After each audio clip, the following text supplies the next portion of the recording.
Thank you so much for coming out tonight. I'm absolutely thrilled to be here.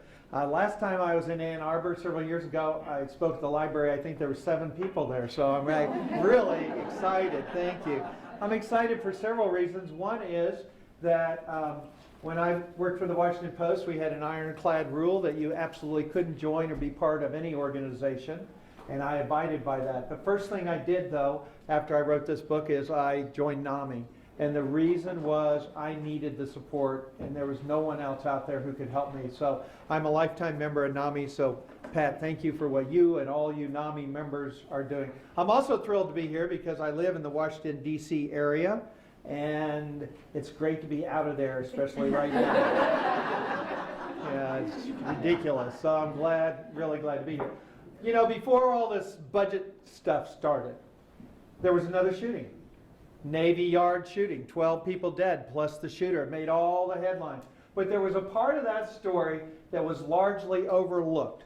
We now know that the shooter at the Navy Yard tried 3 times to get help for his mental illness. 3 times. He called the police. He went to the Veterans Administration twice. This is a barrier we want to talk about tonight, because what I've discovered in my travels and my experience is that many times persons, when they have a first break, are willing and want to understand what's happening to them, and they want help. The problem is we put barriers in their way that keep them. And I'm going to tell you a little about what happened to me, and my story begins tonight with a frantic car ride and my son, college-age son, saying these words: "Dad, how would you feel if someone you loved killed himself?" My college-age son, in the book, I call him Mike. That's his middle name. He's now come out and has become an advocate. His real name is Kevin. Had been diagnosed a year earlier with a mental illness, bipolar disorder, and a doctor had put him on medication, but my son had stopped taking his pills. And when I picked him up in Manhattan, where he was a student, he'd been wandering around for 5 days. He hadn't slept. He was convinced that God had him on a special mission. And during that frantic car ride from Manhattan to Fairfax County, Virginia, where I live, right outside of Washington, D.C., he would cry one minute in deep pain and then begin laughing the next. And I pleaded with him to take his medication. He screamed at me, "Pills are poison, leave me alone." And we got to the emergency room, and the nurse rolled her eyes while Kevin was talking gibberish about God. And then we were taken into a room all by ourselves, and they shut the door, and we were there for 4 hours. And finally my son said, "I've had it, there's nothing wrong, I'm going to leave." And I literally said, "Hang on," and I raced out and I grabbed a doctor. And I'll never forget how that man came in the room. He came in with his hands up as if he were surrendering, and he said, "I'm sorry, Mr. Early, I can't help your son." I said, "You haven't even examined him." He said it didn't matter. Virginia law at that time was very clear, very specific. Unless a person posed an imminent danger to themselves or someone else, they could not be required to take medication. And the nurse had told him my son thought pills were poison. And there was no evidence of danger. I mean, we'd just been in a room for 4 hours and no one had hurt anybody. So he said to me, "You seem like a nice guy. I'll give you a little advice. You bring your son back after he tries to hurt you or he tries to hurt someone else."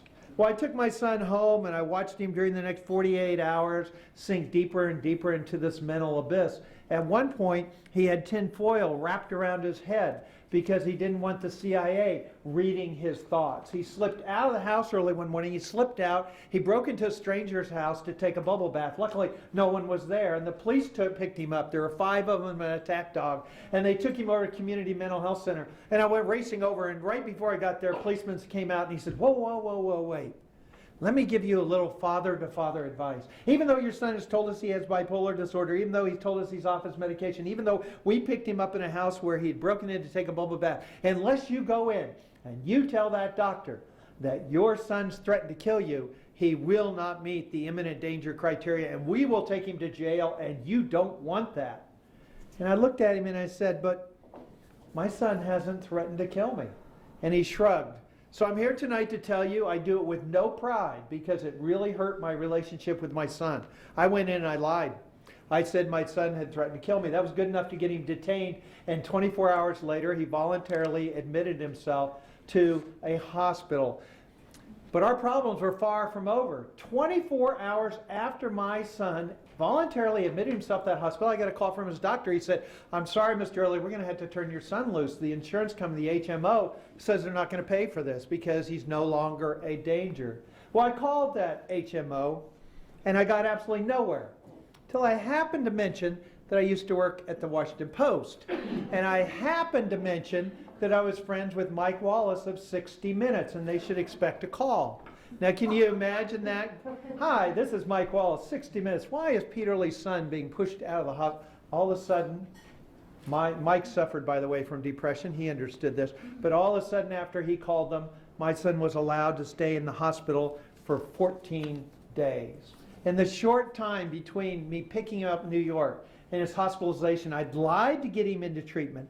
I violated my ethics because journalists aren't supposed to do that kind of thing, bully people. And just when I thought things couldn't get any worse, they did. I got a call from the Fairfax County Police. My son was charged with 2 felonies, breaking and entering and destruction of property. I was so frustrated, I said to my wife, Patty, "I want to do something to help our son, but I don't know what to do." And she looked at me and she said, "Pete Early, a father, can't do much, but Pete Early, a journalist, can. Why don't you investigate this and try to find out what is going on today in our mental health system?" Well, for once I actually listened to my wife and I did a little digging, and I discovered that what happened to my son is not some aberration.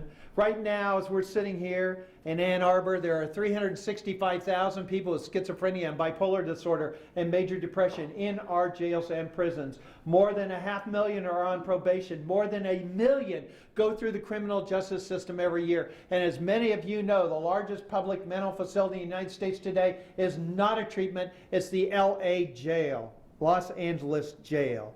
And if you think your beautiful state of Michigan is immune from this, you need to think again. According to a study, if you have a mental illness like my son, and you have a breakdown in Michigan, now listen to this, you have a breakdown in Michigan, the odds are 4 to 1 that you'll end up in jail rather than getting into any kind of treatment. Wayne County Chief Probate Judge Milton Mack recently stated, "In Michigan, jail or prison has become the primary inpatient center for the mentally ill." Let's talk some number. Michigan has 8,500 inmates in your state prison system who have been diagnosed with severe mental illnesses. Now, these are severe mental illnesses. They're not just people who one day said, "Gee, I'm a little depressed because I'm in prison," okay?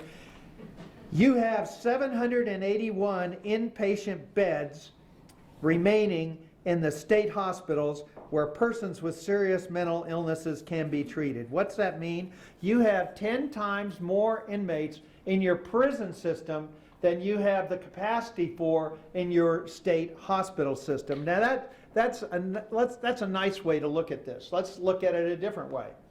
Let's look at just forensics, people who are charged with crimes or in prison, okay? Let's compare the number of people in prison with mental illnesses to your state system where you have one forensic hospital aimed at forensic patients that has 210 beds. In other words, you have 10 times more people with serious mental illnesses in your prisons than you have capacity in your state hospital forensic beds.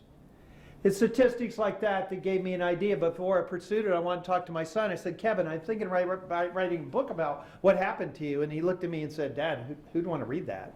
I said, no, I'm going to find a jail far away from Fairfax County because I don't want to risk irritating a judge or a prosecutor and getting you in more trouble. And I'm going to go to that jail and I'm going to follow people with mental illness. I'm going to follow them through the system, see what really happens to them. Then I'll come back and I'll talk to parents and police officers and correction officers and judges and try to make some sense of this.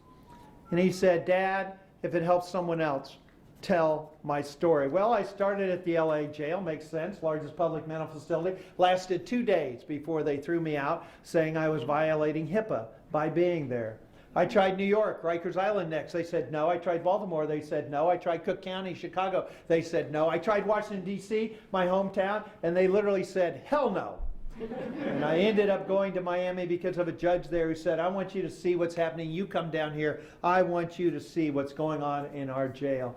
I went to the 9th floor, C wing, and as a reporter, you try to take in every sight and every smell and every sound. And I'm going to show you a tape in a few minutes of C wing, but here's what it looks like. It's a 19 cells in a U-shaped cell block. All the cells face out. The officers walk down the center, plexiglass fronts. And when I looked into those cells, I saw men completely naked with nothing else in that cell. Cells built for 2 had 4, 5, 6 people. And because of a design flaw, the plexiglass kept the cold air blowing in. It was bone-chilling cold in those cells, but there were no blankets. And because people on medication were very thirsty, and it was an old jail and the water often broke down, as you'll see in this tape, there was no water, so people drank from the toilets. And when you listened, you could hear the normal jail sounds, but when you listened closer, you could hear the asylum sounds of people screaming at unseen tormentors. And I heard a thud, thud, thud, then louder, thud, thud, thud, then faster, thud, thud, thud. It was one of the inmates running forward, smashing his forehead in the plexiglass. I ain't crazy, he screamed. Well, then quit acting like you are, the unconcerned officer called back. Now, as you'll see in this clip, the men on this floor, the officers, called it the forgotten floor. And I thought, oh, you're talking about the inmates. No, they were also talking about themselves. When I did my research, not one officer who worked there had any training to work with someone with mental illness. And when I got to know them better, I discovered that every one of those officers was considered a troublesome employees. Their bosses wanted them to get rid of them, so they assigned them to work with the crazies because it was the worst job in the prison, and they hoped they would quit.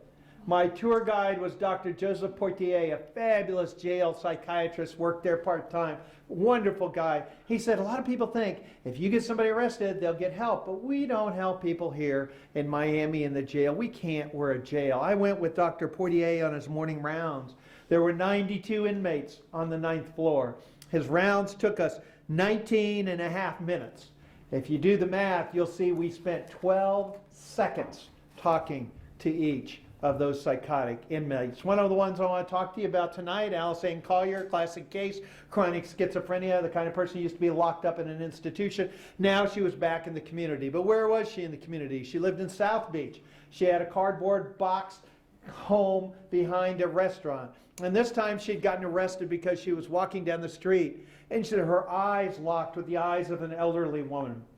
And she screamed, "Stop stealing my thoughts." And she raced up and she shoved the older woman. Not hard enough to knock her over, but she shoved her and went running off. And well-meaning witnesses came up and said, oh, get her arrested. If you get her arrested, she'll get help. Well, help is not what happened to Alice Ann Collier. Florida takes its crimes against the elderly seriously because there are so many people who retire there. And she was charged under the state's 3 strikes rules. She was charged with a felony, and because she had pushed 2 other people at bus stops, she faced a mandatory 5 years in prison, no chance of parole. But when she was brought before the judge, he looked down and he said, wait a minute, I can't put this person on trial because they don't understand what's going on. They're not competent, and you can't be tried in our system if you're not competent. So he said, I'm sending you to State Hospital in Chattahoochee to be made competent. Not treated, made competent, and there is a difference. Treatment means you get help. That's not what happened to Alice Ann Collier every day. She was taken into a room. She was shown 3 chairs. On one chair was written the word judge, 1 prosecutor, and 1 defense attorney. And when Alice Ann Collier could tell her keepers who sat in each chair, she was deemed competent and she was sent back to the judge. Well, he looked down and he said, wait a minute, I sent you away to be made competent. Why are you back here? Go to Chattahoochee and get made competent. When I found Alice Ann Collier in that jail, she'd been traveling between it and Chattahoochee 1,151 days, more than 3 years, and she'd never been brought to trial. Now I'm a reporter. I took my little pen and paper and I went running over to the prosecutor's office. Look what I found. Look what I found. And they told me with absolutely no embarrassment, they knew exactly what they were doing with Alice Ann Collier. In fact, They planned to keep her 5 years, which was the maximum they could keep her before they had to turn her loose without putting her on trial. Why? Because she was dangerous. Medication didn't seem to help her. And there was no place in the entire state of Florida, no hospital beds, no long-term treatment facilities, no place for her. So they were keeping her on that bus, sending her back and forth just to keep her away from the public. Now, she was typical. The kind of persons I'm talking about, I met in the jail, were not Hannibal Lecter serial killers. They were people with schizophrenia and bipolar disorder and persistent depression. Consider April Hernandez, same age as my son. When I met her, actually correctional officers said, you should look into her case. She was framed. And I said, what? Who framed April Hernandez? Her own parents. Why would parents frame their daughter for car theft? Because she was psychotic. She was living homeless on the streets of South Beach, where she'd been gang raped twice and attacked 3 times by teenagers who thought it was hilarious to beat up someone homeless on a weekend. And there was nothing anyone could do because she was not considered a danger to herself or to others. Now, her case was especially interesting because she had started using drugs when she was 14, and everybody went, oh, that's why she acts that way.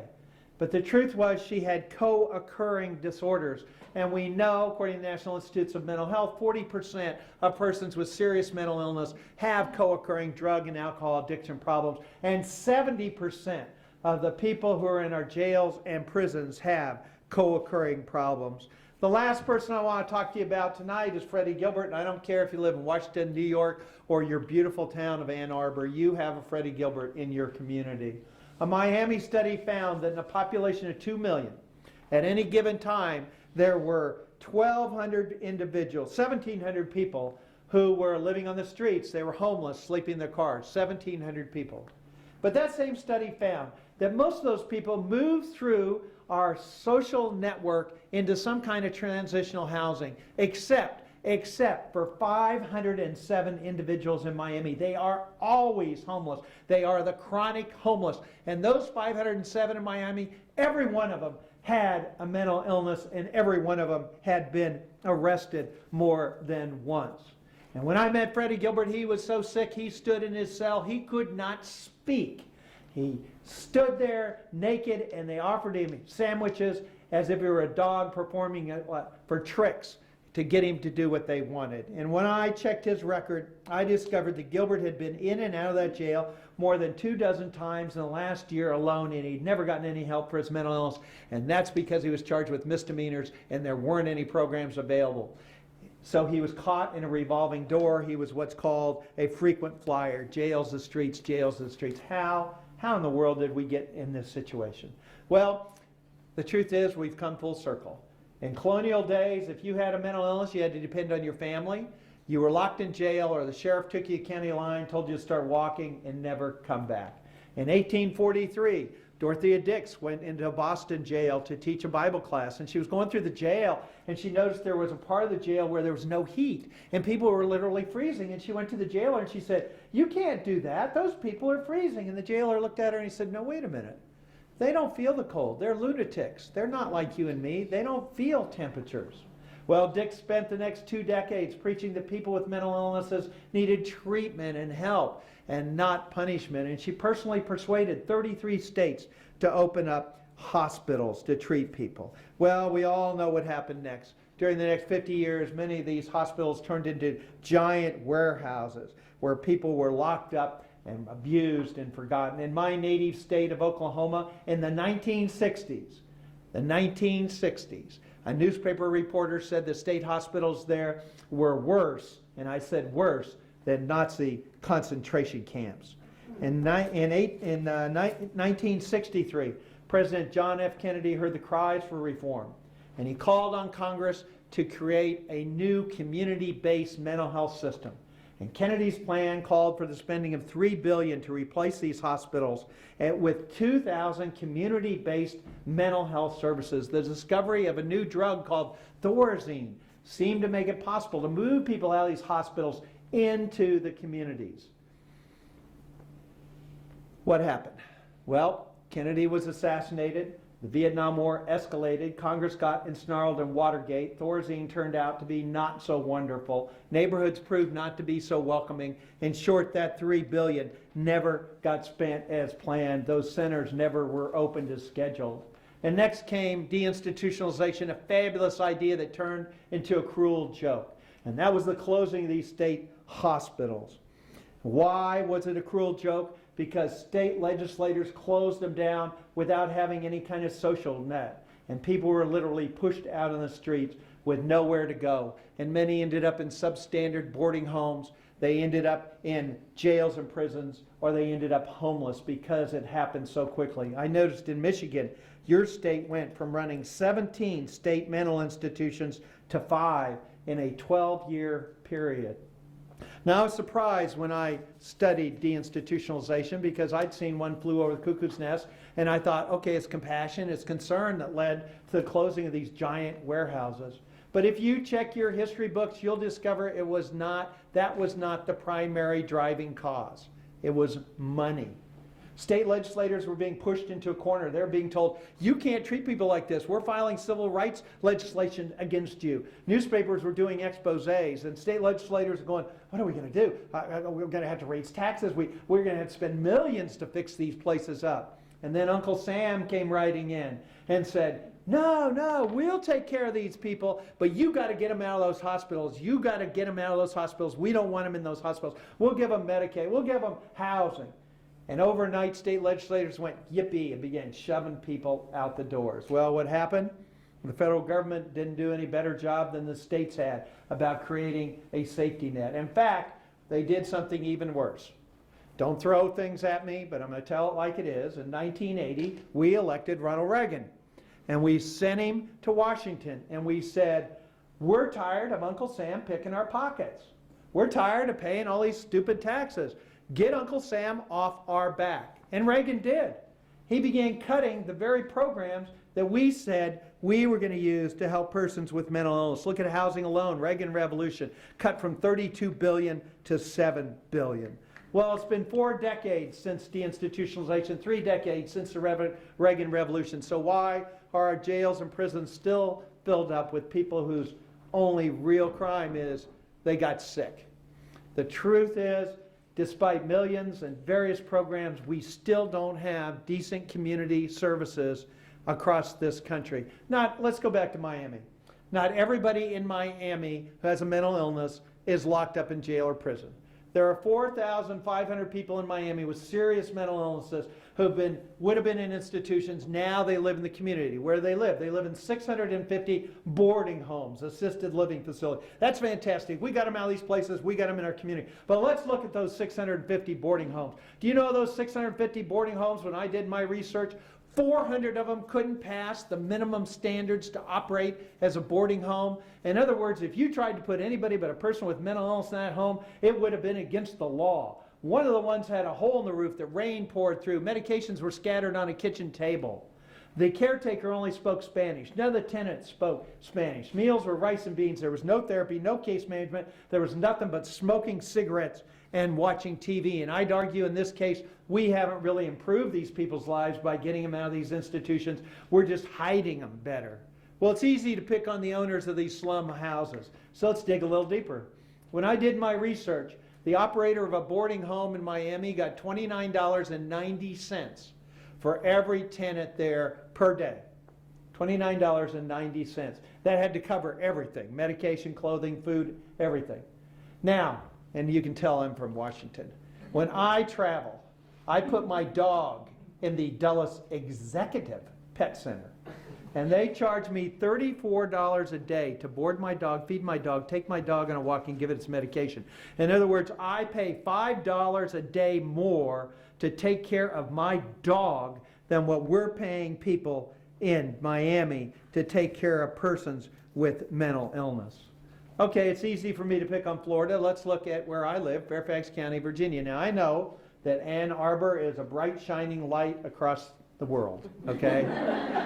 I know that you folks believe you live in the best place in the world, but I'm sorry, I'm going to prove you wrong because I'm from Washington, and I'm going to show you how I prove you.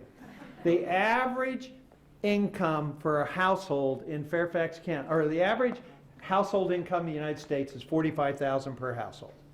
Fairfax County, Virginia, where I live, suburb of Washington, it's almost $150,000 per household. That's the average. What that means is we got 3 times the money. So you'd think, wow, they must really have fantastic mental health services. Do you know, when I did my research, there was a 2-week wait to see a licensed therapist if you had a breakdown in Fairfax County. There was a 6-month wait to get a case manager. There was an 18-year wait to get into any kind of housing if you had a mental illness in Fairfax County. That's shameful. Any wonder I call my book crazy? I'm not talking about people like my son. I'm talking about our system.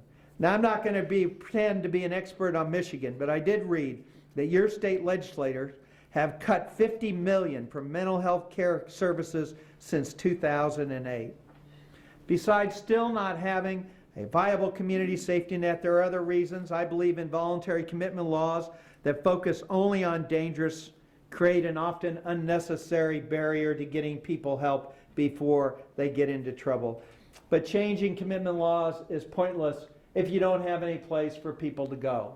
And we are in a national crisis when it comes to finding treatment beds for people who need immediate help. I was in Seattle a few weeks ago. 2/3 of the individuals there who are declared incompetent or declared involuntary commitment sit in emergency rooms for up to 2 weeks because there are no treatment beds available. Des Moines sends people sometimes out of state because they have no beds available. University of Virginia professor predicted in my home state of Virginia, 2,400 people who meet the dangerous criteria will not be treated in any kind of facility because we don't have any beds. We've developed a new term called streeting, where hospitals just put them out in the street.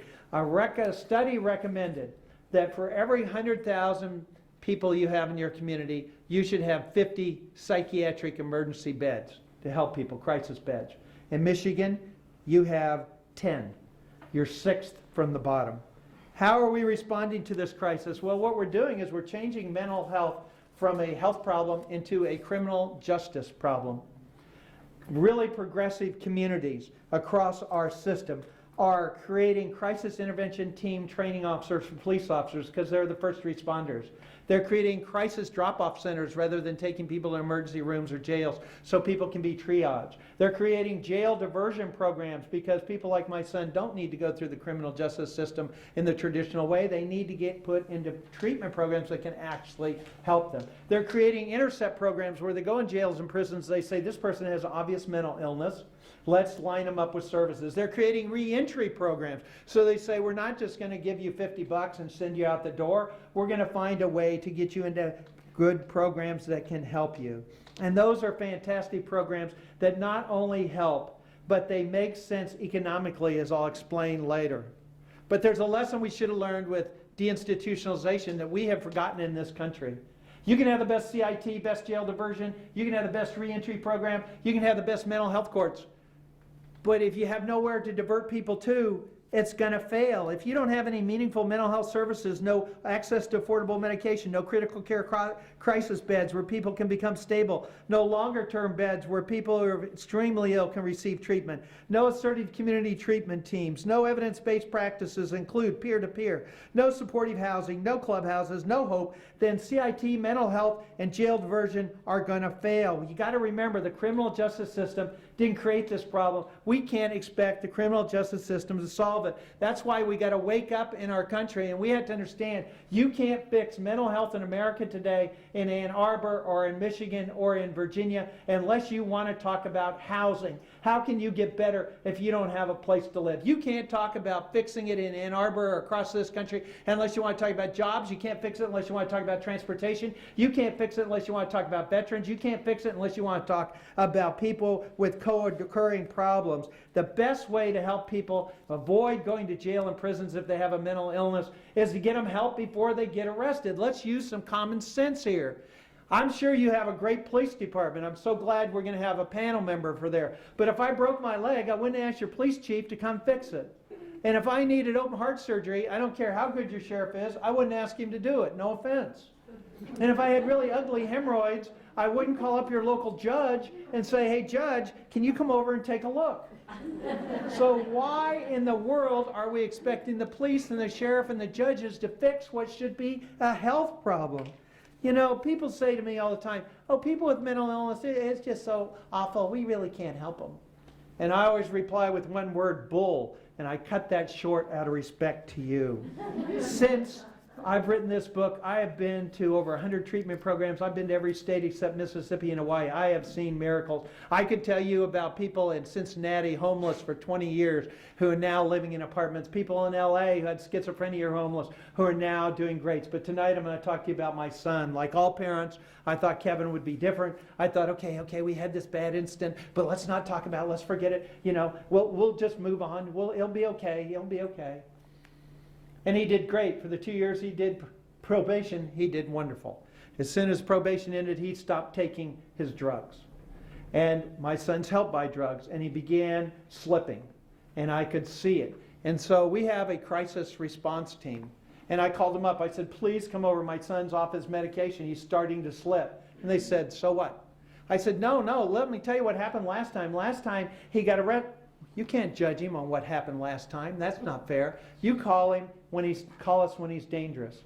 Well, the night my son became violent, the night I didn't have to lie, the night that he was violent towards us, I called that same dispatcher. And the dispatcher said, well, is he dangerous or is he violent? I said, he's violent. And he said, oh, we don't come if they're violent. You need to call the police. So I called the police, and my police came, and my son was shot twice with a taser and hogtied and taken away. Now, I'm telling you that story for a reason. If I couldn't get my son help after spending 3 years writing a book, researching it with my white Mike Wallace connections, living in fancy-dancy Fairfax, Virginia, what chance? What chance does someone who doesn't speak the language, has no connections, has no money, what chance do they have to make it through our system?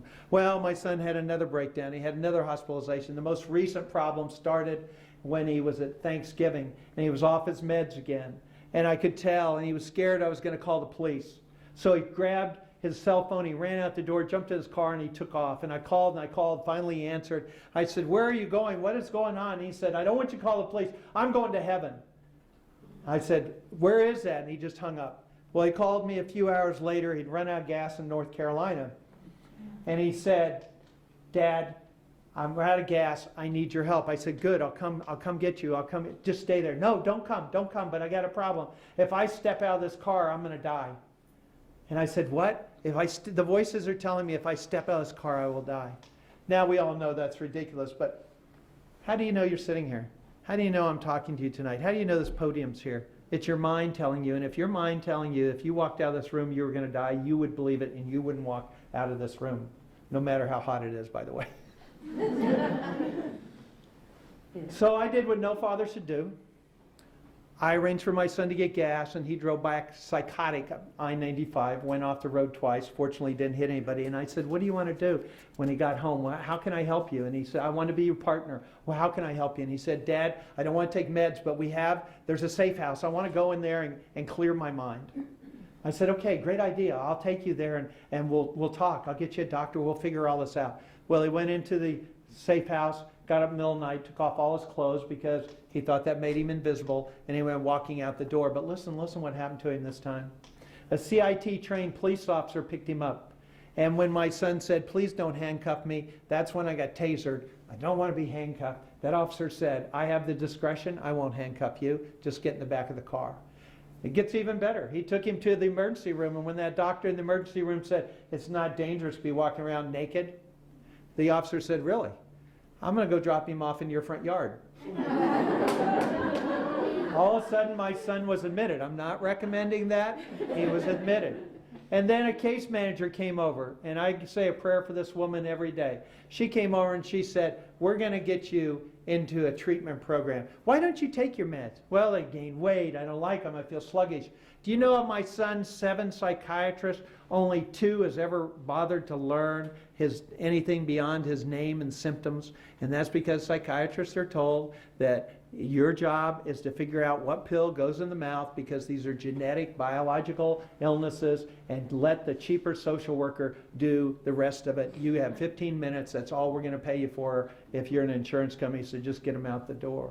But he got a doctor who actually talked to him, because treating the mind also requires treating the heart. And he found a medication that didn't bother him. And my son said, wow, this really helps me. And then this case manager said to him, you know, I don't think living with your father is really good for your mental health.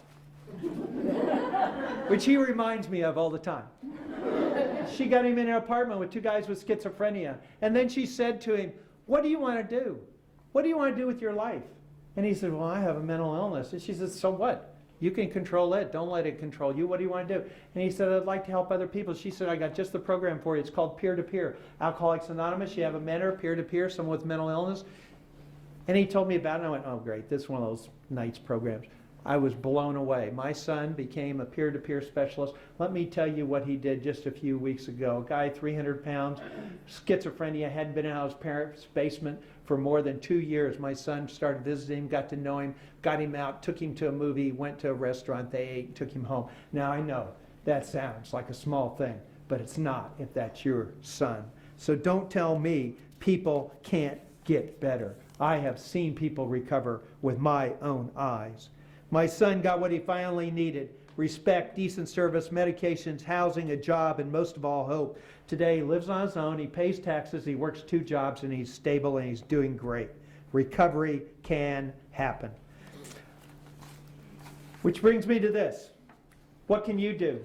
The first thing you can do is remember this, if nothing else from this speech. You make a difference.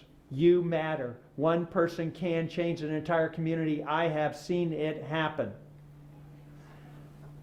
Next thing you can do, join NAMI, get involved, educate the public, tell them that there is no shame in having a mental illness, only shame in not helping someone who does. These illnesses can strike anyone. They struck my son. They can strike someone you love and know. Third thing, you need to educate your politicians and your elected officials.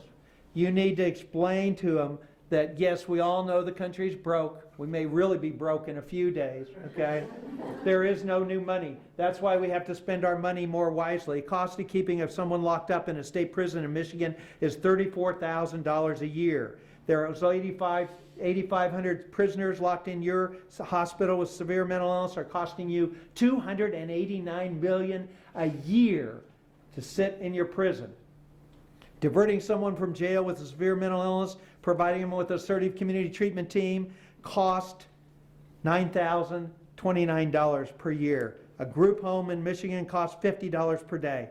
If you added Housing First, which helped people, the normal cost is half of what it would be in prison. In other words, you'd pay half of that $280 million, and you'd actually be helping people get better. The national recidivism rate for someone with a severe mental disorder is 85%. 85% of those people with severe mental illness in that prison are costing you $34,000 a year are going to go back there. If you give them an ACT team and Housing First, there's up to an 80% recovery rate of helping people. So what do you want to do? Spend your money on 85% of sending people back to prison, or spend and get 80% of people help and have them get better? You've been very nice listening to me. I was raised in Oklahoma. My dad was a minister there, and I think you know automatically what that means. If you're raised in Oklahoma, that means you go to church every Wednesday and twice on Sunday just to get the point. And I got really good at sitting there looking like this, not hearing one word my dad said. But there was always one story he always told that got my attention, and that's because it's about a woman having sex. They're in the Bible. You just got to know where to look for them, okay? A woman is caught in adultery. She's dragged in front of a huge mob. Notice it's always women in the Bible who get caught in adultery too. They're going to stone her. They're going to kill her because of this terrible thing that she has done. And if you read the New Testament, it says the teacher said, "Let ye who's never sinned throw that first stone." And we read that one by one the people put down the rocks. They put down the stones because they know no one's pure. Everyone's sinned. Everybody has done something they're not proud of. Sadly, we live in a world today where people don't want to put down those rocks. They don't want to put down those stones. They want to take people who are different, people with mental illnesses, people with co-occurring problems, want to lock them up. They want to get them off the streets. They just want to get rid of them. People like you, people who are in NAMI, I see as what I call stone catchers, people who stand between that angry mob and people who can't defend themselves until they're strong enough to join you in defending others. And it's the stone catchers in our society who give me hope. My son has a severe mental illness. When I think of that, I see his face. And I'm grateful to people such as you who can look beyond the madness in his eyes and see a person who has brothers and sisters and parents who love him. So thank you for coming tonight. Thank you for caring about this issue. Thank you for being a stone catcher. I can guarantee you, you get involved in your community in improving mental health and you will save someone's life. Thank you.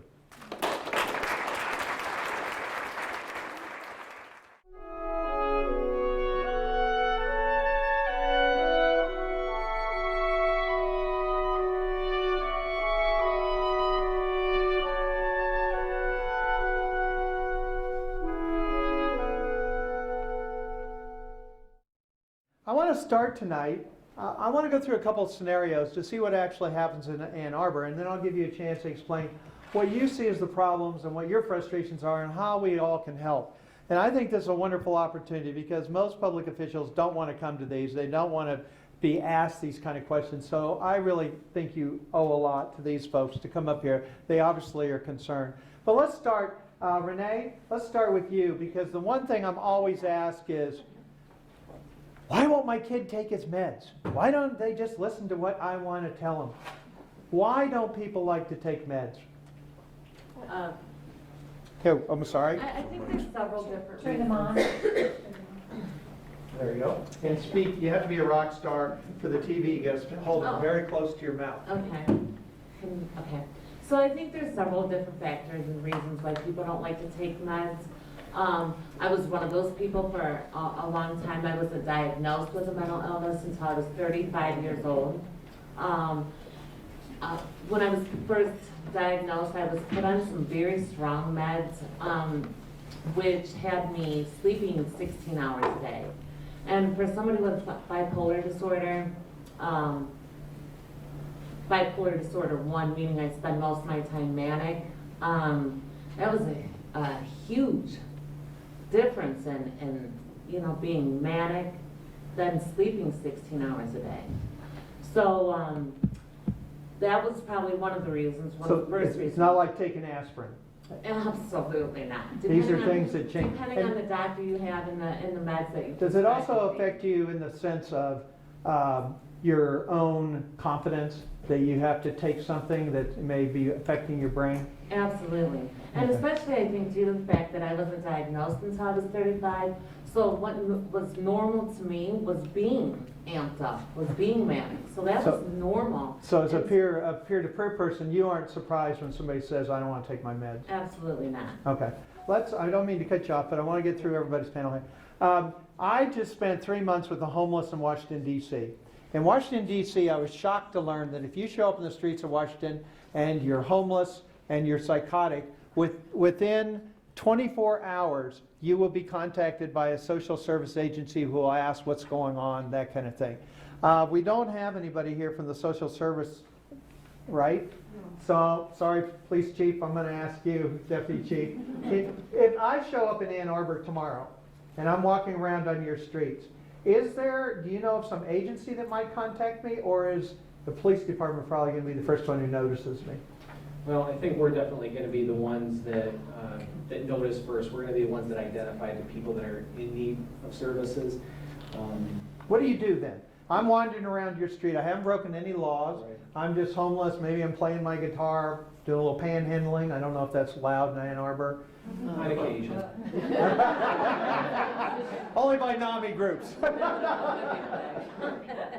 We have a crisis intervention team. We have officers that were specifically trained 10 or 15 years ago to be the first people. Do all your officers have that? No, and I don't mean to be rude, it's just let me in Washington. Go ahead. Because although we had this system in place, there was dispatchers that received additional training because they would be fielding the calls. And and then specific officers that would be the ones that we would try and assign to handle these runs that had received additional training. And we found that it just never took off. The team was never used in that capacity. But what we did have come out of that was the building of a relationship with CMH and with Port. To answer your question, Port is the group that would come out. And so, although the vast majority of the people that are living with mental illness are going to do so without any contact from us, and then there's the extreme cases where contact with us is going to be mandatory, but then there's that huge group in the middle that we had issues with because we had no services to offer, but yet we're the first ones to come in contact with them. And through Port, we now have a group of people that can come out and make contact. All right, I don't mean to be rude, but I want to walk this through. So I don't understand what you said about CIT. Your CIT officer program didn't work the way that you wanted it to work? It never took off the way that it was intended to. Okay, but you still have CIT trained officers, people who are specialized in or know about mental illnesses, or did you drop it? We have we have two that went to the initial training that we still have in service there. Everybody else is gone now, but I think through the evolution of the program, there's just a greater awareness in general. Okay, so if I showed up psychotic on your streets, you might notice me, but what you're telling me is you would probably call Port or somebody else to come by and check on me? Correct, yes. Okay, and if I trespass, which is very common, what happens? Just an officer is going to show up who, I'm in front of a restaurant, I'm harassing people, I'm talking about moonbeams, the restaurant owner says I'm driving people away, I want the police to do something, I keep coming in, trying to use the bathroom, whatever. What would happen in Ann Arbor? You tell me a CIT trained officer wouldn't show up, just it'd be one officer, what would happen? It kind of depends on the circumstances. There's different forms of trespassing in Ann Arbor, Okay. but if it were to get to a criminal level, whether it was a CIT trained officer or a non-CIT trained officer, that person would end up eventually getting arrested. Okay, so they're arrested. So let's keep walking on this. You are taken where? Obvious mental illness. Do you take them to the jail? Do you have a crisis center? Do you take them to the emergency room? What is your standard procedure? No, in general, very few people are actually lodged unless it's a felony in Washtenaw County. Most people are released. So that would be a time when the officer would contact Port and say, hey, we just arrested this person. We're going to be releasing him. We believe there's somebody that's in need of services. Can you help out? Can they respond quick enough, and do they have the capacity to respond like that? Yes, actually, the officers love them because it's a lot of stuff that they would continue. They love Port because these are the people that we're going to continue to go on runs on. And Port comes out, and very often they can steer them towards the services they need. I frankly don't know what happens after that in most cases because Port's taken over. Okay, let's say that I don't want to go to Port. Let's say that I absolutely refuse to go, and that then what would you do? That's a big if. It would depend on any actions you take after that. I spit at the policeman. You're going to end up getting arrested again. Okay. But I will say that the Port teams that we have in Washtenaw County, they seem to work magic because that doesn't happen. You're resisting me. I'm sorry, we can't have any. We're going to go through this first. And What's Port mean? okay, sorry. Go ahead with Port. Yeah, go ahead. I'm sorry, but they asked me to do this without questions, so I'm sorry. Microphone's closer to the house. So Port is our project outreach team. It's part of community mental health. So it's a program that was initially developed 11 or 12 years ago to reach those consumers who fall between the cracks, who aren't necessarily ready for treatment, want treatment, understand that they have an illness, mostly directed toward people who are homeless. So we continue to collaborate very closely with all of our police departments here and the sheriff department. And we actually now have a PATH team, which is specific for consumers who we just need to engage with. And we really don't think that they're going to come in to see a doctor or a case manager or anything, but our teams will go out, they'll have breakfast with them. Our teams are almost always at the shelter for their meals to see who's there, to see who needs help. They'll go out to our tent populations or wherever people are as a true outreach team, and their goal is to engage. So you have a PAC team. That's really great. let me ask you this, and I don't mean to keep putting you on the hot spot here, but what percentage of people in your jail do you think have a serious mental illness? The national average, 16%. I'm going to say approximately 16%. I like this guy. Okay. Where was Port? I'm confused though. Why didn't they end up with Port going somewhere else? Why are they in jail? I don't have any idea. There's certain things that if it rises to a certain level, criminal level, then we are going to handle that like we would with anybody, and then the treatment and the intervention would come at the jail. But I don't have any knowledge about what happens there. Okay, so let's say I'm one of those people who Port doesn't help, and I end up, and am I the first person? What happens when I walk into the jail? They bring me in, I'm hallucinating, I'm angry, I'm upset. Right, and so sometimes the officers will bring people to the hospital first for an evaluation. Okay. In my experience, that usually is very brief, and then they send them to jail. Okay, wait a anyway. minute. Again, so you're brought to the hospital. Does an officer have to sit there for hours and hours and hours and hours and hours? And that's one reason why they don't Possibly, particularly right. want to go to the hospital? I mean, I'm not picking on Ann Arbor. This is a huge problem with CIT is they get the officers all trained, they take them to the emergency room, they have to spend their entire shift there, and they go, the heck with this, I'll take them to the jail because it's in and out. It's actually not in and out of the jail. It's faster to go to the hospital first. Wow. That's interesting to know. Okay, so you have capacity at your hospital to see people.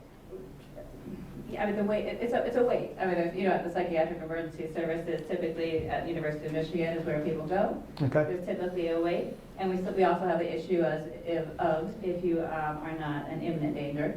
Okay. Then typically the hospital will say, well, they need to be on suicide checks or they don't, but they need to go to the jail, and they're still booked. Okay, into the I jail. want to get to the prosecutor here in a minute, but first I want to go something you just brought up, which is involuntary commitment. Let's say the person did not break the law. Do you ever get police calls from parents saying, my kid is psychotic, I need help, what can I do? Does the police department get that? That's what happened with the Navy Yard shooter. If I call up and I say, I'm hearing voices, I'm getting vibrations, what happens in Arbor Police Department? The same thing that we've already been talking about. Basically, there's a very narrow parameter of behaviors that we can compel treatment. There's a very specific set of circumstances. And if the person doesn't rise to that level, which in most cases they don't, then we would try and use the outreach team in that case as well. Okay, so if I want to get my son committed, I feel like this is the only route. I don't know what your law here is or your process is here. Mr. Prosecutor, can you explain that to me? Although it's not on the criminal side, I'm sure you're aware of the law. I mean, We represent petitioners in mental health hearings also. Oh, do you? And our Here in law Michigan? is very similar to Okay. yours. So I would actually come to your office and I would say, my son is crazy, what can I do? What would you That say? happens, people, it comes through doctors sometimes, it comes from any number of sources. But yes, we have to prove. What would I have to do? Is it enough for me just walking in saying, hey, my wife here needs to be locked up? I don't know your wife. God, you guys in Michigan are sharp. No, it would require a doctor's certification. One doctor, two doctors? We still have the 2-doctor rule. Right, you need 2 certifications within 24 hours. Can a So, police officer do it? a police officer can do the petition, you need a petition. Like a father can. Or a parent, But it or, has to take 2 doctors? and 2 doctors. Now, if I come to your office, I don't have 2 doctors on hold, and I put in the petition, I assume, what has happened. Do you look for specific things to decide whether it's worth contacting the 2 doctors? Because if I just come in and No say, one has ever come and said, my child, my spouse is so mentally ill, something has to be done immediately, and Okay. not been accurate about it. So oh, interesting. we get back to. Okay, so court it's or- not a or case of me court. just wanting to dump my kid somewhere, right? Go, take your kid to Nebraska, and you leave him at a fire station. Okay. It's still legal. What do you do? In Miami, there was a real problem, and here was the problem. On the one side were public defenders, and they felt very strongly about involuntary commitment. They didn't believe in it, and they thought their role was legally was to defend that person's right to get out and not be committed. On the prosecutor's side, in that office, they went, oh my God, who wants to spend time doing this? It's unpleasant, it's not fun. I want to arrest drug dealers, not that there are any in Ann Arbor. I want to do something that really, I didn't become a prosecutor to lock people up because they have mental illness. And so what happened in the Baker Act hearing, quite frankly, was everybody was walking out because the prosecutor's office wasn't really prepared. So my question, unfair question to you is, how serious, how much do you put into this? When somebody comes in and says, we have an involuntary commitment? The real answer, Yeah. we handle them pretty well, partly because the judges we have had over the years have done a very good job on those hearings. They're pretty We adamant. have the same issues. I mean, a lot of people would argue with you about the standard for commitment and say it can't be any lower than that, especially when you're talking about adults. Mhm. You know, they have a right. Well, they have a right to get themselves killed. They have a right to do all kinds of dangerous things. Will the law be changed? I'm not so sure that it will. My friend Milt Mack, who you mentioned, the judge in Wayne County, I don't know that he would support lowering that standard. Well, I'll give you my little sermon on that because I cut it out of my speech for time reasons. We're actually out of step with the rest of the world. The rest of the world, England, France, major countries do need for treatment. And in Michigan, I'm pretty sure that you have discovered that your criteria is some form of dangerousness, but you being the attorney, I'm sure it says gravely disabled and it will help sell for others. I'm sure there's some caveats under that. The difference in foreign countries is those caveats are on the top and dangerous is at the bottom. But it is a very tough issue. It probably will. And the law is very clear. Those laws out of the 70s. And in fact, a lot of people don't realize that my son should not have been committed based on me just saying he threatened me. I mean, I could walk up to Pat and a police officer and say, Pat threatened me. I mean, that's not good enough. You have to have proof. But because of mental illness, it often is that. Well, I have the ultimate solution if anybody wants to solve this. And it's unfortunate, but I was thinking about Senator Peter Domenici. People remember that name? Right. He has a daughter with mental illness. Very, very right wing on every issue save one. If it was his next door neighbor whose child was severely mentally ill, I don't think he would have supported any government intervention. But it was his daughter, and he supported mental health parity along with, I think, Right. Senator Paul Wellstone, That's from right. one of the most liberal people. If it doesn't hit people, it doesn't matter to them. In Michigan, it wasn't the legislature so much. We had a very powerful leader, John Engler, and it was Your sweeping the governor? country. It was after Thorazine, but Right. there's a pill that solves every problem. We can close the mental hospitals and save money. Yep. And the result in our business was instantaneous. You had tens of thousands of victims sent out on the street to be raped, murdered, beaten, robbed from day after day after day. And we still have the effects from that population. And even if they're getting help, as many of them are through community services, some of them that I see, especially victims, and I'm glad that you mentioned victims, you don't hear that much. But many of them would like to be in a mental hospital. They know they can't function. They cost us a great deal of money, and their quality of life is extremely low. Thank you for that. Now let's go back to my example. What would I have to prove to get you to put a petition to get my son, wife, daughter involuntarily committed? As a result of a severe mental illness, a danger to themselves or others. Right. What do I literally have to say? Would I have to say she threatened to kill me? Would I have to have proof? Would I have to say she's suicidal? I mean, what in real terms, what does somebody have to do? You know, we have the emergency rooms, and unfortunately they're very much like quick oil change places. You're in and you're out. It depends on who you deal with, but you have to show, not just talking about suicide, but a real likelihood Right, They'll it's a follow triage through. system. Yes. So you're telling me that most of those petitions don't come from parents, they come probably from emergency rooms or parents who took the kid like I did to the emergency room? Yes, and I personally encourage officers or doctors to be the petitioner. Okay. Because that's just one less impediment to the family. Okay, and then I assume within 24 or 72 hours you have to have a hearing? Correct. And who represents the defendant in this, the person who's, The respondent, is protection advocacy, is it a public defender pro bono?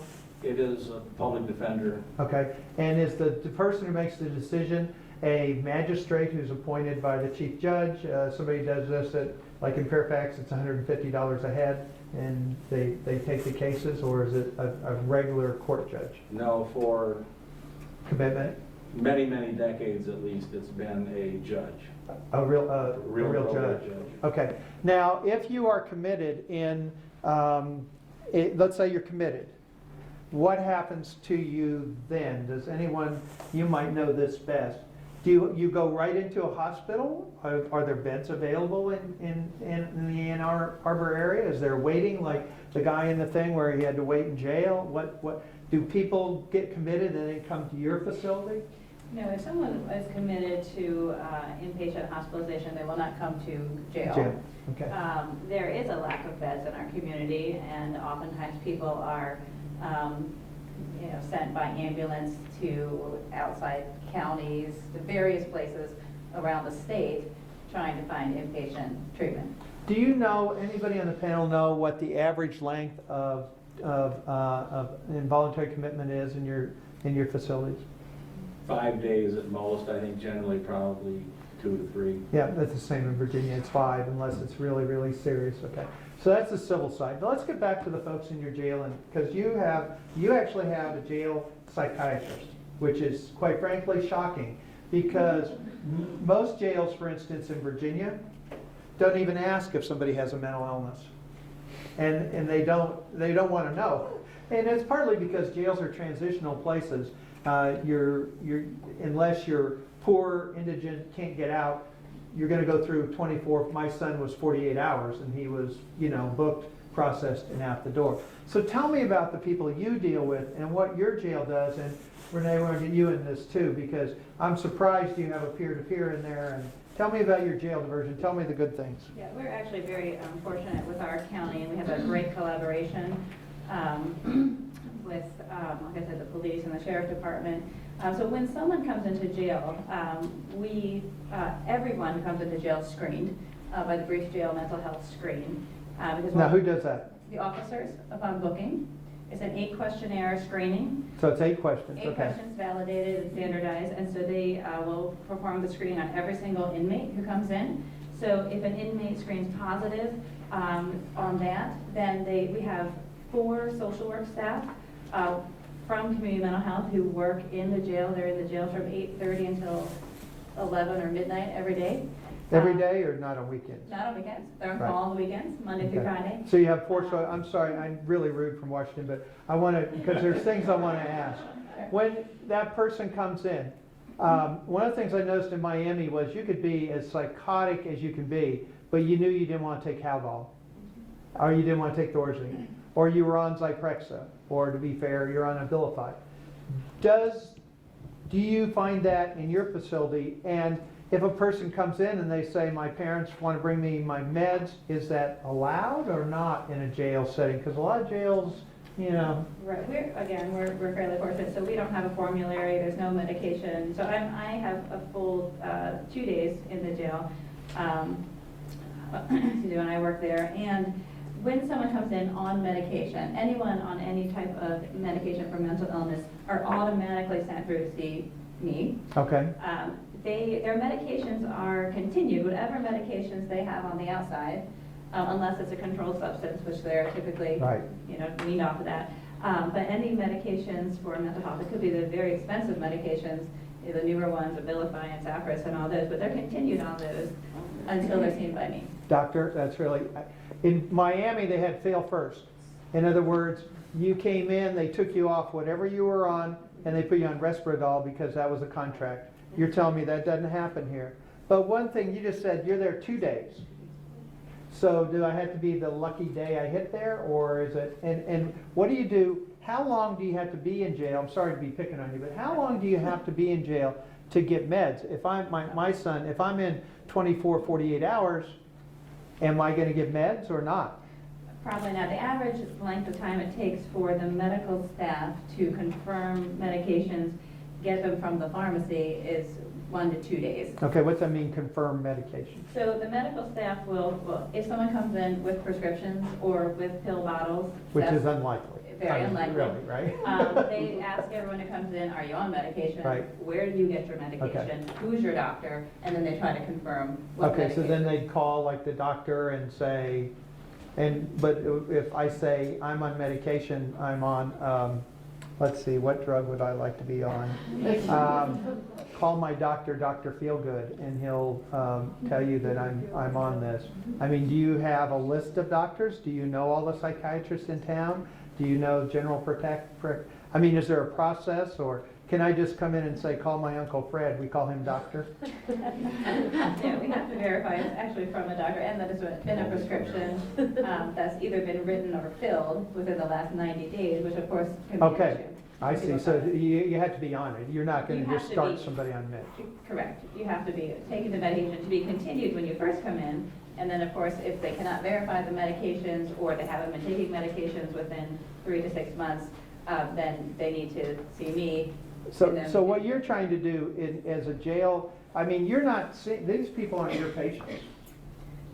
But they're my patients in the jail. But they're not patients from outside of the jail, Right. typically. Although I do have the jail diversion program. So we do, we're very lucky in that way, is I can see people in the jail and then they can come right to our jail diversion program through community mental health. That's fabulous. What happens if I come in, I'm never been on meds, first break, I threw a brick through windows, et cetera, et cetera. Would you prescribe a medication for me, or would it be up to the family, the friend, whatever? I mean, I don't know how long I'm gonna be there. If my folks don't wanna bond me out, I might be there a long time. I mean, do you feel comfortable? I mean, you're a doctor, I assume. Oh, yeah, I start medication Okay. quite often. And many people, obviously, who are out, who've come into jail, haven't been adherent, haven't been taking their medication for various reasons. They're homeless, they're using substances, for many reasons. So there's many people who don't come in taking medications, and we have to evaluate everyone. Okay, I wanna ask you one more question. I wanna get Renee in here. How many people come in like my scenario with my son, and it's a 1 or 2 day shot, and how many of that 16% that the police chief was telling us about are the frequent flyers? How many of those people you have in the Ann Arbor jail are people you could go in tomorrow and say, there's Ted, there's Alice, there's Fred, there's Pete? I don't have numbers, but it's too many. I mean, it's many people that we know, and I've been working in the jail now for 8 years, and there's many people that But I which is see more common? coming back. People who come in and get out quickly versus people who stay in. Somebody Is that the like my question? son who has a first break or whatever and ends up breaking law and gets in, versus the frequent Freddie Gilbert who's constantly coming in. I don't know which is particularly more common. I know for people, obviously if people come in 24 hours and they're out, I don't know, I don't get to Right. see them, so Okay. I don't know if I can give you a. Now, how does the peer-to-peer fit into all this? Just to kind of touch base on what you guys have been talking about as far as the jails and stuff, I was one of those frequent flyers in and out of the jail. I want to tell So- some of your story, please. So I was arrested numerous times. I was a frequent flyer, usually on misdemeanor charges. The brief screen that's done in booking, the guy was diagnosed in 2005, so I had been in jail since then, since being diagnosed, but because of being, also suffering from co-occurring disorder, I was self-medicating, so I came off the psychiatric drugs and started self-medicating again after a short period of time. Was arrested for trespassing, open intox, different things like that. And then it wasn't until that I had suffered a great loss that I was actually given an appointment with the psychiatrist in the jail, and I was released prior to getting to see her. And so I had to keep my appointment once I was released. So I think there's a lot of different factors. I lost my mom was the only reason they allowed me to see the psychiatrist. What do you mean? So in 2008, I had been to jail several times from 2005 to 2008. Given the brief screen, you know. Is tell this them- Ann Arbor or somewhere else? Washington County. Okay. Tell them that I have you know, they ask you, are you diagnosed with a mental illness? And I tell them, you know, depending on the situation, sometimes I was extremely intoxicated, sometimes I was suffering through, you know, a mental break, whatever. And I would either tell them yes or no. I think I can remember a few times where I told them yes, I had bipolar disorder, because anybody that's going to jail doesn't want to be awoke, you know? Rather be medicated and sleep the time away, honestly. And so I would tell them that, but I wouldn't ever be given a chance to see the doctor because I had been off meds longer than 3 months. They wouldn't even set me up with an appointment. So, I mean, sometimes we do drop the ball, you know? We do drop the ball. Well, let me, since got you here, we'll take advantage of you. When you were booked in, what happened to you? Were you just put in the regular drunk tank? Were you put in a special mental health cell? Were you stripped down? Were you issued what? Were you put in a padded cell? Walk me through it. Okay, that's a really good question. Thanks. So it would depend on the situation again. Okay. They would ask you, like, there's a screen that they do with everybody that's booked in the jail, and they would ask you how much you drank, how much you used, about your mental situation, things like that. Are you suicidal? Are you homicidal? Things like that. And if you answered all correctly, then you got to go into the holding cell, be booked in, and then go back to the regular block. But if you answered incorrectly, and this is how, you know, inmates usually view it, then you Truthfully have to versus go, not truthfully? yeah, absolutely, Okay. absolutely. Then you would go into the padded suit, and you would be held in. Now, this was some years ago, because I haven't been to jail in some years, thank God. No worries. So you would be held in the front viewing area, you know, and booking, where the officers can watch you all the time. It's a big glass window and stuff like that, where many people, everybody that's booked into the jail would come in. It's changed now because they've added on, and no? Oh, so I guess it hasn't changed. So, however, back when I was doing it, it was a small room, made for 2 people, and you know, everybody that was booked in the jail would come into that room. Okay, and I don't want to seem rude or go out of bounds here, but in the Miami jail, they took only women officers handled women who came in. Is that correct here too? As far as searches or anything like that, anything that would involve touching, anything like that. And the reason I mention that, in the Miami jail, the men were brought up on the 9th floor, which you all saw. There was no privacy. They were told to strip naked. They took their clothes away from them, then they marched them down and put them in the cell. And it was very demeaning, humiliating, and difficult for men, you know, I mean, even though we all grew up in locker rooms or whatever, to go through that process. I'm trying to find out, without sounding like some kind of pervert, what you went through as a woman. Sorry, you're from Washington.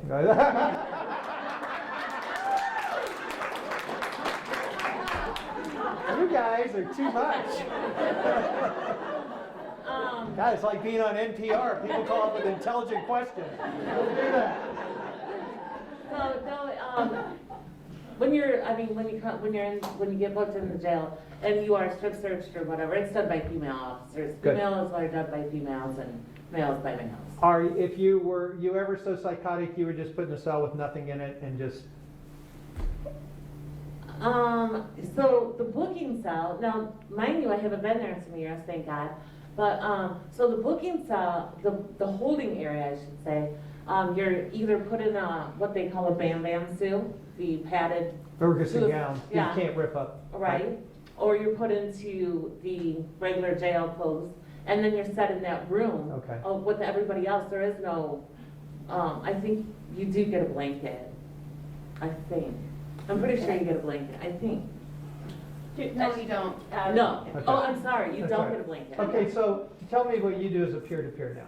Oh, so I You was go hired into by jail. Port. I was Okay. hired by Port, and I worked for Port 6 months, went through state training to become a certified peer support specialist. I am on part of the PAC team. I'm part of the PAC team. I'm the peer support for the outreach team. I also work on different projects with the sheriff department, the prostitution stings and stuff like that that we have. I'm part of the team that goes into with some other mental health professionals that do a short assessment on the women that are arrested. And then, let me ask you this. yes. If I am psychotic and I'm in your jail, do you come see me? And if you do, what is your role? What do you do?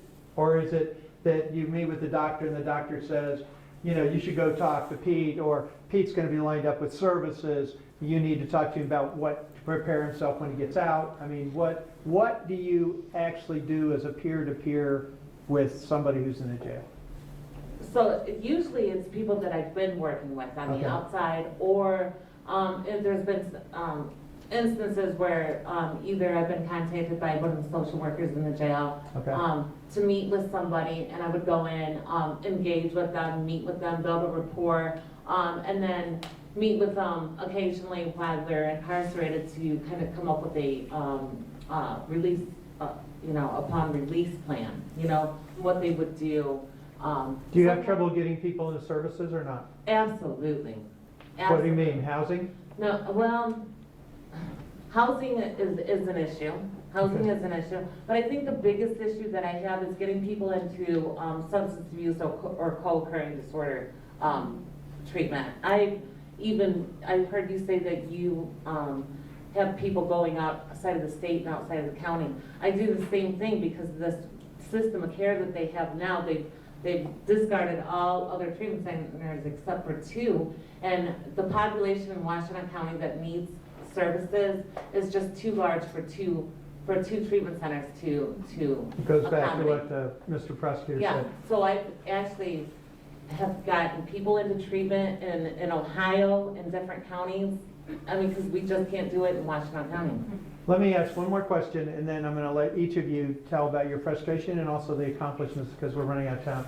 Mr. Prosecutor, do you, taking the hat off on the commitment, how do you decide whether you want to prosecute somebody or not when it's clearly a mental illness? I mean, the victim, my kid broke in this house. These people were very angry. They wanted him locked up. They wanted him sent away, and there was no ands, buts, or ors. And they also, are you elected official? And your job is to protect the victims and the people who are victimized by crime. How do you make that tricky balance between someone who's clearly, and I'm not saying it's a get out of jail card, how do you know when you're going to charge a felony or go ahead and misdo it? What happens? I'm resistant because of the premise of your question, just one portion of it. Okay, change the question. Defendants here or somehow violators and victims over here. That's a popular misconception in this county and probably everywhere. It's the same population. If you're mentally ill and you commit what would otherwise be crimes, Boy, not you're many going to people be a think like victim that. too. I mean, and if you're a woman, you're more than likely going to be raped in your lifetime. If you are a man as you get older, especially, if you're episodically homeless, you will be the victim of crime. So these are not separate populations. When we look at them, we need to see the history. We are very good at keeping criminal histories. You can find out a great deal about people, what happened to them in past cases. Did they go to the forensic center? We use the forensic center quite a bit. We overuse it in Washington. That's the one with a few beds that I was talking about. The forensic center is where you go to be evaluated to see Okay. if you're Whether you're competent, whether, yeah. competent, or they also do the sanity evaluations. It's easy to get there if you get ordered. Do something really bad though, and that's where people linger. But if you're truly mentally ill, there can be signs, and we have other things. This is not a lock 'em up community. Our prison commitment rate is extremely low here. It's the second lowest out of 83 counties in Michigan. Well, Means Mr. that- Mackey, I got to tell you, you got a different attitude than most prosecutors. It's the attitude of most prosecutors in Michigan, actually, because we all struggle with the issue of what to do with the mentally ill. Sometimes you need to charge somebody to get them any service whatsoever. Do you have a mental health court? We do not, but we do. That Have a is, specially we may adopted? have that specialized court, but we have sobriety court, which I'll have tomorrow at 8 in the morning. We have a new veterans court. We have street outreach court. I call it SOC because the homeless is a bad word, so we couldn't use I like SOC, homeless. that's good, yeah. So we have SOC. And those in effect are also mental health courts. Okay, in the last few minutes, let's start with the police chief here, Mr. Baird. What are the frustrations, or do you think your system works pretty well when it comes to mental illness, or what are the pluses, or do you feel like the community has really put together a good, I mean, you're here tonight, which says a lot about your commitment. Well, I think that I've been doing this, I've been with the Ann Arbor Police Department for 21 years, and I've seen a lot of progress. I think there's still places we can go, but there has been a lot of progress. I've been on calls with somebody that's killed themselves within 15 minutes of being released from the hospital. I've been on calls where they victimized somebody else due to the mental illness. But in general, I think that what we've been able to do here in Washington County is take the population where we can't necessarily compel treatment, but where we're identifying them. We're going to be the first ones to come in contact with them, and I think we do have the resources to intervene in a good percentage of the cases through the CMH. Doctor? Well, I would have a lot to say about this, so I'll try to keep my comments brief. I think in our county, we've worked really hard and we've improved a lot. We have a long way to go. I think our collaboration has been very good within the jail. It's been great to work with the officers and the sheriff department there. Things have changed somewhat as far as our suicide precautions and so forth. They're not ideal. They're still not great. So we have a ways to go there. A few of my biggest frustrations at this point, I think, is the inability to have people hospitalized from the jail. Sometimes there are consumers that we just cannot treat effectively and need just even a short-term hospitalization to help stabilize, and it's very, very hard. Either to find a bed or to have a hospital that would agree to take someone. So that's one of my biggest frustrations. And then I think through my jail diversion program, when I'm working on the outpatient, in my outpatient office, I also agree services, the substance abuse and dependent services, we could definitely need some more. And the other big thing here in the county that we lack is vocational help and support, because so many people who are coming out of jail or prison, it's hard to find a job no matter what. Right. But if you have that legal history and you have a history of mental illness, Good it luck. is so hard. Yeah. And I just see it putting people in this cycle when they're trying to do something, help themselves, and they can't, and then the cycle just continues. Yeah. So those are my few big ones. Those services. Mr. Prosecutor?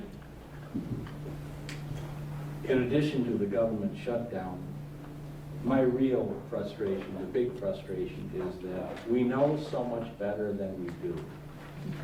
We know how to do a lot of things better, mental health being probably the best example. We lack the will to do it. And how you get people to understand that, other than having it in their family, is beyond me. The dollars and cents arguments seem to make no difference because it's a visceral hatred of the government being involved, and I don't know how you get past that. We have a number of successes in the county. I'm sorry our sheriff isn't here, and please nobody repeat what I say. He is a tremendous sheriff. He gets all these issues. He is the guy they call on at the National Sheriff School to teach people how to properly run a jail. Arpaio out in Phoenix and your sheriff in Miami weren't trained by him, I assure you. So we have all that in place. The port team is great. I mean, I can give you examples as in somebody that I talk to on the street all the time, call Portland, can you come talk to Charles? And then Charles has an apartment. You can have a conversation with Charles. People give him money and call him homeless, and they're in for a little bit of a problem with him because he's very proud of his home. But, and we're also a magnet community. That Right. adds to the part of When you have not good having services, people come. good services, especially for the homeless. I mean, we know that judges that sentence people to come to Ann Arbor to the shelter, they'll take care of you there. The old sheriff warned out. On NPR in the last couple of weeks, there was a story about judges sentencing people to go to San Francisco or Yeah. Seattle because Right. there are services. That's right. That's an easy, inexpensive out. And it shouldn't be that way. We need some uniformity. We can't fix mental illness treatment in Washtenaw County. We can't do it just in Michigan. The jurisdictional lines don't mean that much anymore. All right. So we have to have a local, state, and national will to do what we know can work. That's well put. Renee? So, well, I think my biggest frustration I already touched on is the lack of co-occurring disorder treatment centers or even substance abuse treatment centers. I think that Port does an outstanding job, and if it wasn't for Port, I wouldn't be where I am today. And I also, there goes bipolar disorder. I just lost my train of thought. That never happens. Well, it might not be, but That's okay, good. So, yeah, and then, I think,